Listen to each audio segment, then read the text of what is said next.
The text message arrived at 3:17 p.m. while I was sitting in a conference room 200 meters away. My neighbor Jake had never texted me before. So, when his name popped up on my phone, I knew something was wrong. The message was simple but terrifying: "There is a bulldozer in your driveway." I thought he was joking until the second message came through: "They are tearing down your house right now." My hands shook as I opened my home security app. The live feed loaded slowly, each pixel forming a nightmare I could not believe. There, in crystal clear high definition, was Sandra Blackwood, president of the Maplewood Heights HOA, standing in my front yard, wearing a bright pink sun visor and wielding a clipboard like a weapon. Behind her, a massive yellow bulldozer was actively smashing through my garage door. The machine backed up and rammed forward again, sending bricks and drywall cascading onto my lawn. What Sandra did not know, what she could not have possibly imagined in her wildest power trip fantasies, was that a county police drone was hovering 300 feet above my property at that exact moment. The drone was part of a routine traffic monitoring sweep for the nearby interstate construction project. But when the operator spotted unauthorized demolition activity, he redirected the drone for a closer look. Every single second of Sandra's illegal destruction was being recorded in 4K resolution by law enforcement. My name is David Summers, and I am 45 years old. I work as a software architect for a tech company downtown, and I chose my house specifically because it sat just outside the boundaries of Maplewood Heights HOA. The property line was clear on every survey and deed. My little ranch-style home had a nice buffer of undeveloped land between me and the cookie-cutter houses that Sandra ruled over with an iron fist. I valued my privacy and my freedom to live without someone measuring my grass height with a ruler. The first time I met Sandra was 3 days after I moved in. She showed up at my door at 7 a.m. on a Saturday morning with a 3-ring binder that must have weighed 5 pounds. She thrust it at me with a smile that never reached her eyes and announced that I needed to review the mandatory community standards immediately. When I politely explained that my property was not part of the HOA, her smile twisted into something darker. She said, "We'll see about that," and marched away, her heels clicking angrily on my driveway. From that day forward, Sandra made it her personal mission to make my life miserable. She started with passive-aggressive notes left under my windshield wiper about my non-regulation mailbox, even though HOA rules did not apply to me. Then came complaints about my perfectly legal motorcycle, a 2009 Honda that I kept covered in my driveway. She filed anonymous reports with the county claiming my roof had dangerous structural damage, forcing me to pay for an inspection that found nothing wrong. I caught her taking photos of my property at all hours. Her silver minivan would idle across the street while she snapped pictures through the window. Once, I walked outside to get my mail and found her measuring the height of my fence with an actual tape measure. When I asked what she was doing, she claimed she was conducting a community safety audit and that my fence posed a visibility hazard. The fence had been there for 20 years. Things escalated when Sandra started spreading rumors among the neighbors. She told anyone who would listen that my house was actually on HOA property due to a surveying error from the 1980s. She claimed the association was in the process of reclaiming the land and that I would be evicted soon. Several neighbors approached me with concern, and I had to show them my property deed multiple times to prove Sandra was lying. The breaking point came when I received a letter on official-looking letterhead claiming to be from the HOA legal department. It stated that my property had been annexed into the association and I owed 5 years of back dues totaling $12,000. The letter was completely fraudulent. I hired a lawyer who sent Sandra a cease and desist letter warning her about harassment and fraud. She backed off for a few weeks, and I thought the matter was settled. I should have known Sandra was planning something when she suddenly became friendly. 2 weeks before my work conference, she waved at me from across the street and even smiled.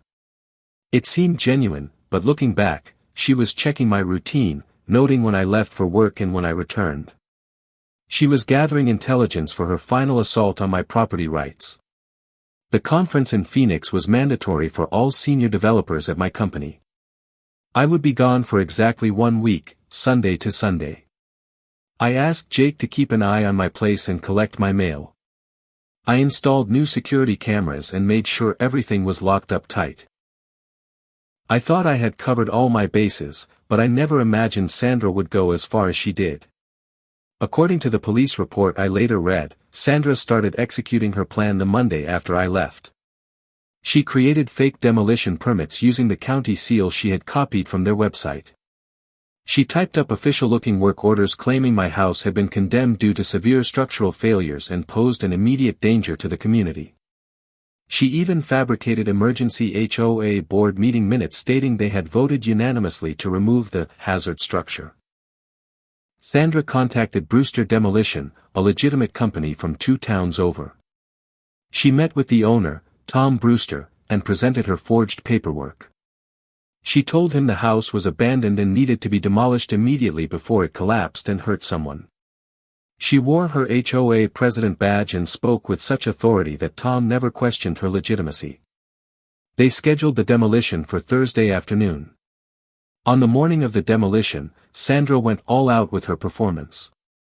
She put up yellow caution tape around my property and posted fake, condemned building, notices on my doors.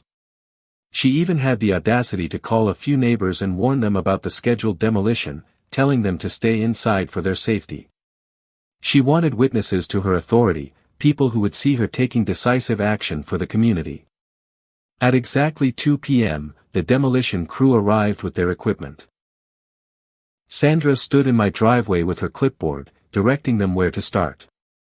She pointed at my garage first, claiming it was the most structurally unsound part of the property. Tom Brewster later testified that Sandra seemed almost giddy as the bulldozer revved its engine and approached my home. The first strike of the bulldozer bucket against my garage door happened at 2:15 p.m. The metal crumpled like paper, and the automatic door opener sparked and fell from the ceiling. The machine backed up and struck again, this time taking out a significant portion of the wall. My tools, my motorcycle, and 20 years of memories started spilling out onto the driveway. Meanwhile, 5 miles away at the county police station, drone operator Marcus Fleming was monitoring the interstate construction zone when an alert popped up on his secondary screen. The automated system had detected unusual activity in a residential area. Marcus switched his drone's camera to investigate and immediately saw the demolition in progress. He zoomed in and could clearly see there were no county permits posted, which was required for any demolition. Marcus immediately notified dispatch and requested patrol units to the scene. He kept the drone focused on the destruction, recording everything in high definition. The footage showed Sandra pointing and gesturing, clearly directing the demolition crew. It captured her taking photos with her phone, probably to share her triumph with other HOA board members. It even caught her laughing when my kitchen window shattered. Officers Patricia Gonzalez and Brian Morrison arrived at 2:37 p.m., just as the bulldozer was preparing to tackle the main structure of my house. They immediately ordered all work to stop. Sandra tried to explain that she was the HOA president and had full authority to remove dangerous structures from the community. She waved her forged paperwork at them confidently. Officer Gonzalez ran the permit numbers through their system while Officer Morrison secured the scene. Within minutes, they confirmed what the drone operator had suspected: the permits were completely fraudulent. The county had no record of any condemned property at my address. In fact, the property had passed a routine inspection just 6 months earlier. Sandra's confident demeanor crumbled as the officers informed her she was under arrest.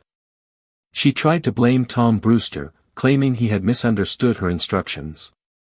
Then she pivoted to saying it was an emergency situation and she had to act quickly to protect the community. When the officers weren't buying any of it, she finally played her last card, insisting that my property was actually part of the HOA and she had every right to remove structures that violated their codes. The police were not interested in her explanations. They arrested Sandra on multiple charges, including fraud, criminal mischief, vandalism, and destruction of private property. As they led her to the patrol car, she kept insisting there had been a misunderstanding and demanded to speak to their supervisor. The entire arrest was captured by the still hovering police drone. I watched all of this unfold on my phone from my hotel room in Phoenix. I was on the phone with my lawyer, the police, and my insurance company simultaneously. I booked the first flight home, which wasn't until the next morning. I spent the entire night watching and rewatching the security footage and the police drone footage that was later released to me. The damage to my home was extensive. The garage was completely destroyed. The kitchen wall was partially collapsed. My motorcycle was crushed under debris. The estimated repair cost was over $200,000. But because everything had been caught on camera by both my security system and the police drone, I had ironclad evidence for both criminal and civil cases. The story exploded on social media after local news picked it up. The police drone footage was released under a public records request and went viral within days. The video showed Sandra in perfect clarity, her pink sun visor bright against the destruction she was orchestrating. The footage became known as the most expensive HOA power trip ever caught on camera. News outlets from around the country picked up the story. Tom Brewster and his demolition company immediately sued Sandra for fraud and misrepresentation. He had to pay his crew for the day and deal with the damage to his company's reputation. Several of his regular clients canceled contracts, not wanting to be associated with the scandal. His lawsuit sought $150,000 in damages. The Maplewood Heights HOA board held an emergency meeting the day after Sandra's arrest. The other board members were horrified by what she had done and the liability she had created for the association. Their insurance company had already informed them that they would not cover any damages related to criminal acts by board members.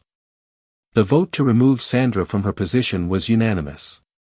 The criminal trial was swift. The prosecution had video evidence, forged documents with Sandra's fingerprints, and multiple witnesses. Sandra's lawyer tried to argue that she genuinely believed she was acting in the community's best interest, but the jury was not sympathetic. The deliberation took less than 2 hours.